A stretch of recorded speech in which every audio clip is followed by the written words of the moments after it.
Bonjour et bienvenue sur notre chaîne, la chaîne du bureau ACA Expertise. C'est une chaîne sur laquelle nous parlons essentiellement d'expertise africaine parce que nous pensons que c'est grâce à la connaissance et à l'expertise que nous pourrons développer notre continent.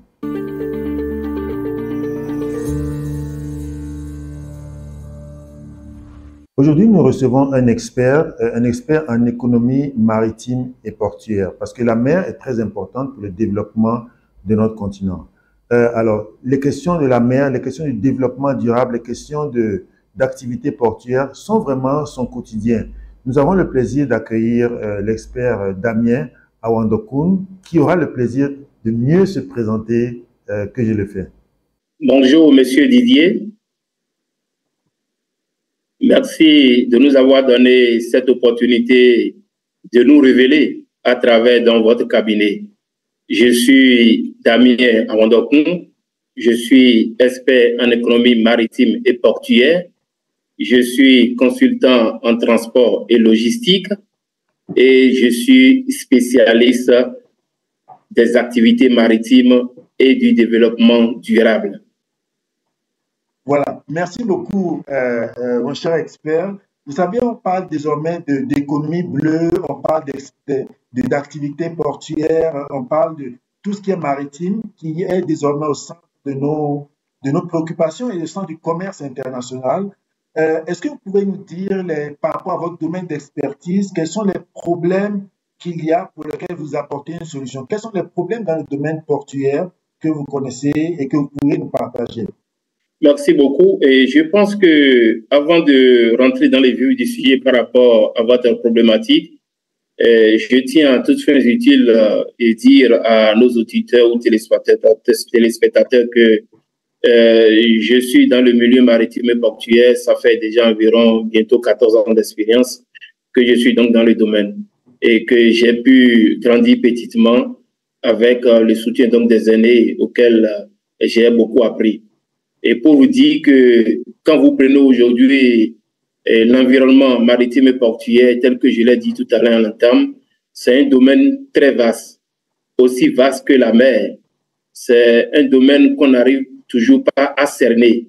Et en même temps aussi, c'est un domaine où on rencontre pratiquement tous les problèmes, tous les défis, et en même temps des solutions qu'il faut pour pouvoir donc relever donc les défis dans ce domaine très vaste.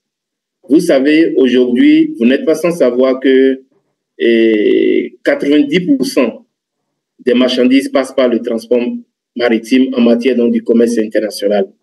Rien ne peut se faire aujourd'hui sans que vous ne passiez aujourd'hui votre marchandise par le transport maritime parce que c'est le transport le moins cher pour acheminer donc votre conteneur de par le monde entier, quelle que soit aujourd'hui votre position sur le globe terrestre, que ce soit en Afrique, en Asie, en Amérique, en Europe et que sais-je encore, vous pouvez passer donc votre conteneur via un port à un autre.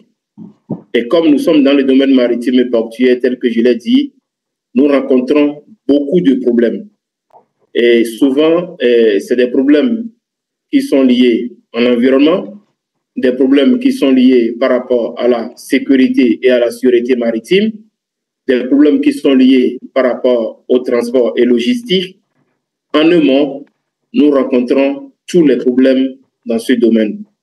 Mais de façon générale, les problèmes auxquels nous sommes confrontés aujourd'hui, parce que ça fait partie donc des challenges aujourd'hui par rapport aux problèmes d'ordre environnemental donc dans les ports. Vous savez, quand nous parlons donc des problèmes environnementaux dans les ports, cela revêt vraiment une importance capitale pour les dirigeants, pour les autorités portuaires qui ont donc en charge de mettre en œuvre la politique globale par rapport à la gestion donc de leurs ports. Et pour ce faire, il faut donc des démarches, il faut donc de la méthodologie, il faut donc mettre en place tout un process. Et pour y arriver, il faut non seulement avoir des hommes bien formés, bien pétris, des cadres chevronnés qui ont donc l'expertise en la matière pour pouvoir, un tant soit peu, répondre donc au challenge donc, de l'heure. Et par rapport à ces panoplies de problèmes que je viens donc d'énumérer, qui sont donc des problèmes de l'heure, des problèmes d'actualité, tels que je l'ai dit, les défis environnementaux aujourd'hui s'apparentent comme donc des défis de l'heure dans le transport maritime. Car, comme je l'ai dit, 90% des échanges passent par la mer. Ainsi donc, vous voyez toute l'importance que nous donnons donc au transport maritime. Alors, pour pouvoir résoudre un tant soit peu donc ces problèmes, et tel que je l'ai dit, il faut nécessairement séquencer les problèmes. C'est-à-dire, quand vous venez, par exemple, vous prenez par exemple aujourd'hui dans les ports, la question donc de la gestion donc des déchets, que ce soit les déchets solides, que ce soit les déchets liquides, que ce soit les déchets halieutiques, ça fait partie donc des problématiques. Et à chaque problème ou à chaque problématique, il faut nécessairement une solution, une approche de solution pour régler un tant soit peu ces problèmes dans le monde maritime et portuaire.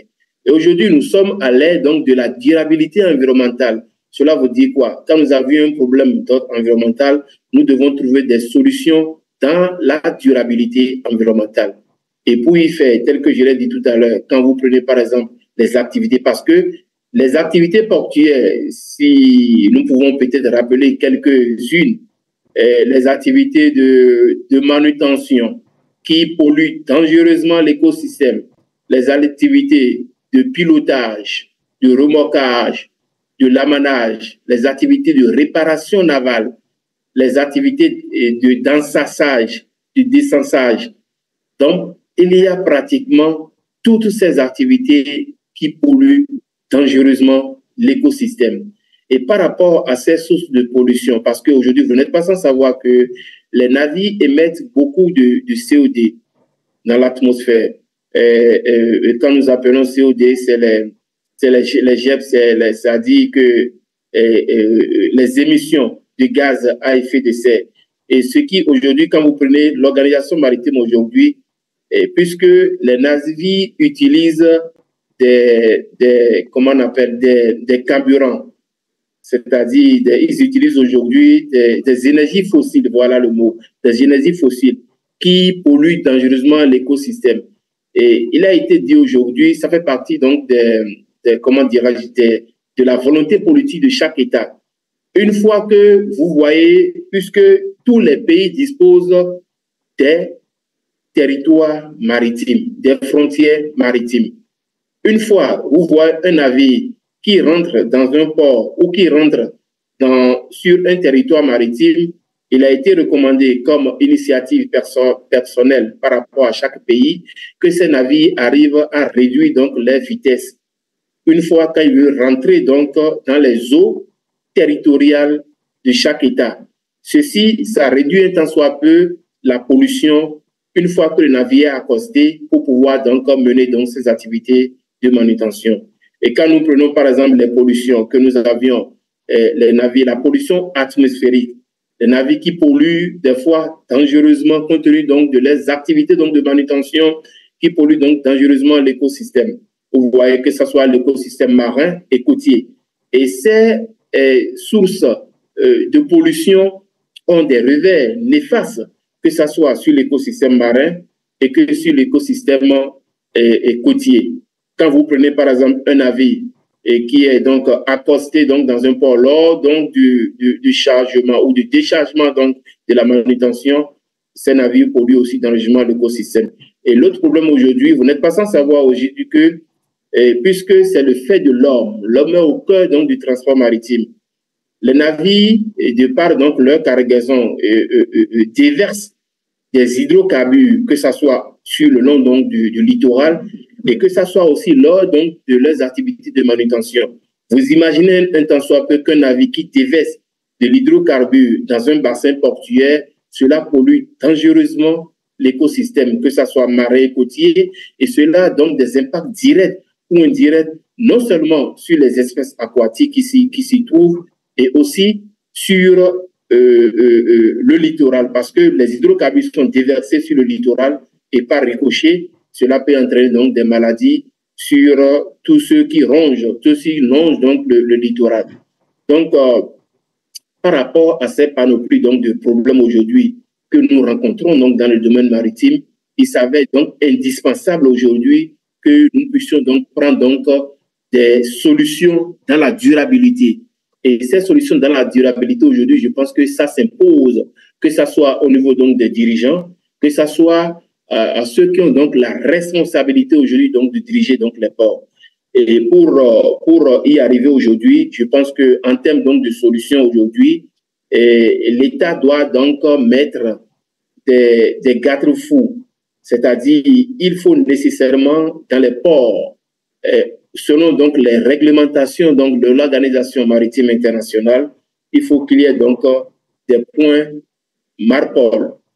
Souvent, vous auriez dû constater que ça n'existe pas souvent dans les ports, parce qu'il faut nécessairement des points de MARPOL.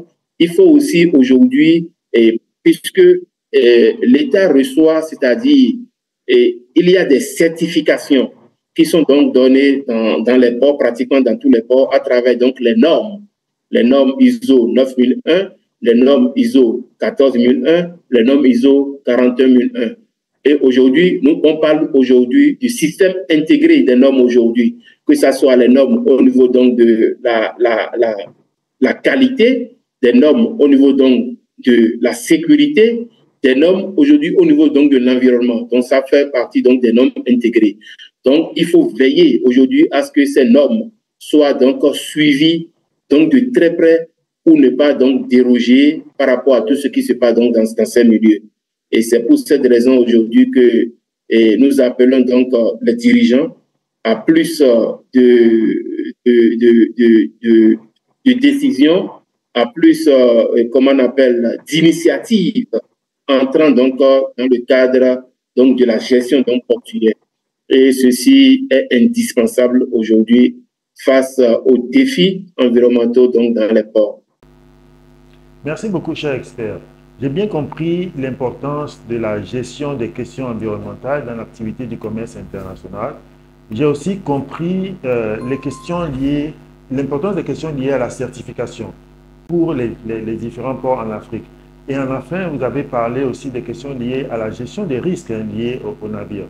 Une question survient rapidement, c'est celle de savoir s'il est possible dans notre environnement d'interdire l'accès à nos ports à des navires qui peuvent être polluants, vu les questions de certification et les efforts qui sont faits pour la préservation de l'environnement autour des activités portuaires.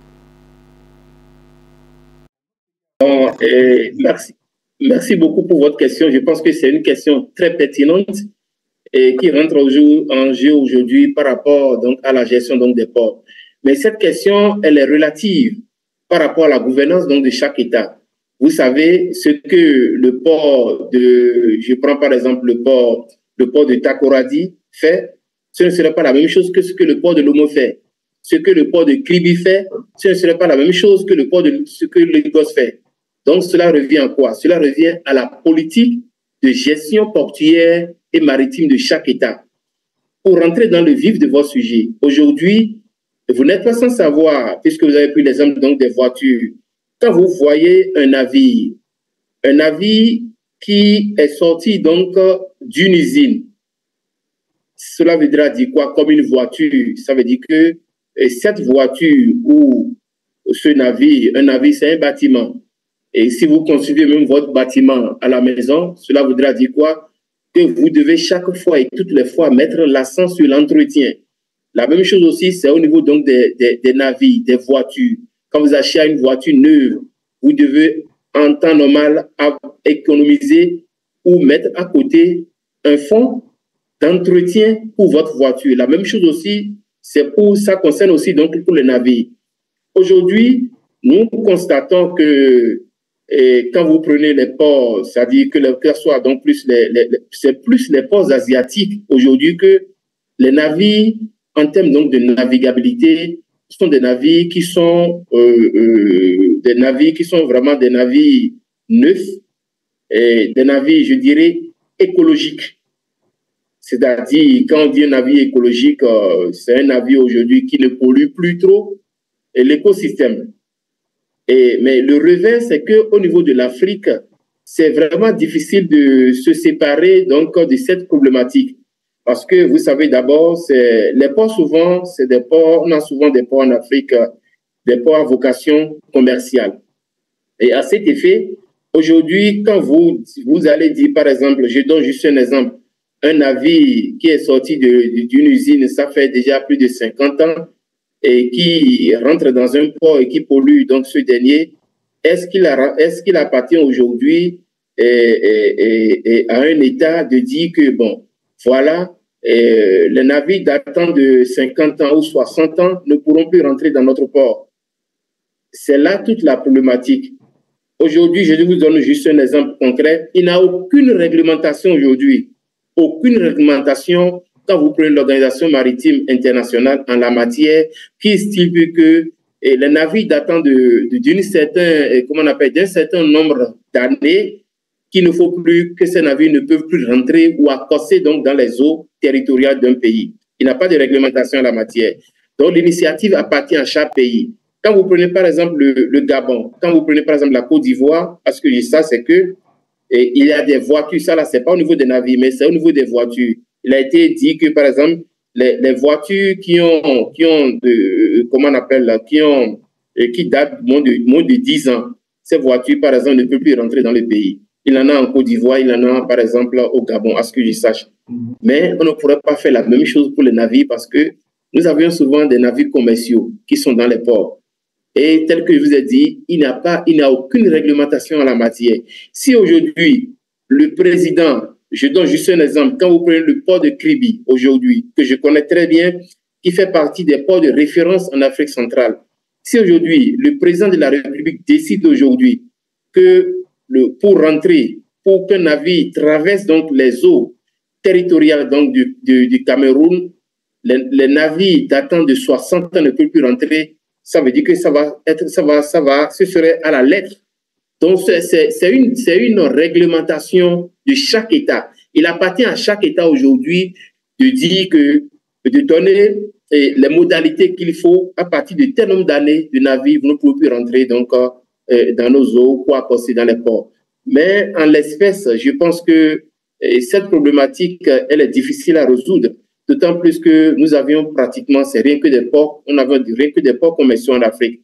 Et la mise en application donc de cette problématique pour résoudre un temps soit peu, je pense que ce serait vraiment hyper difficile dans la mesure où, en même temps, nous voulons que les navires et que le trafic augmente donc dans les ports et dans le même temps, nous ne pouvons pas quand même interdire donc aux navires de vouloir accoster donc dans nos ports. C'est vraiment un peu difficile.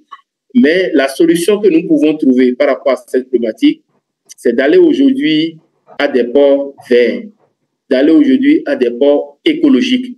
C'est la seule panacée aujourd'hui pour les dirigeants qui ont donc en charge la responsabilité donc des ports, d'aller à des ports écologiques. Et pour aller à des ports écologiques, il y a donc des pratiques en la matière, il y a donc des comportements qu'il faut avoir. Il y a donc c'est tout un processus en la matière pour devenir un port éco-port. Et tel que vous le constatez, c'est que aujourd'hui, le premier port en Afrique qui est dédié comme un port éco-port, c'est le port de Tanger-Med. Donc, je pense que c'est des exemples que nous citons. C'est des ports que nous imitons aujourd'hui parce que c'est des ports aujourd'hui qui sont d'abord le port de Tanger-Med, c'est le premier port aujourd'hui qui est classé selon donc les rapports qui est classé en Afrique.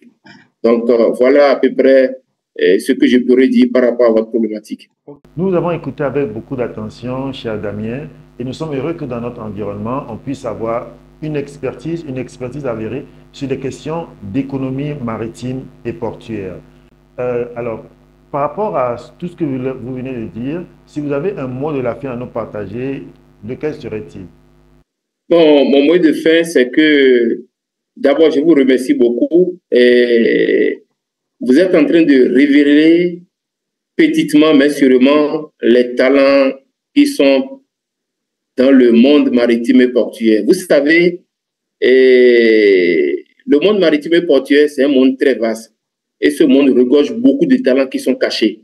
Merci une fois encore de nous donner donc cette opportunité de nous faire connaître à travers ce que nous savons faire déjà et que nous sommes disponibles à servir, nous sommes disponibles à apporter donc notre grain de sel à l'édifice afin que donc les talents qui sont cachés donc dans l'industrie maritime soient révélés au grand jour. Une fois encore, merci.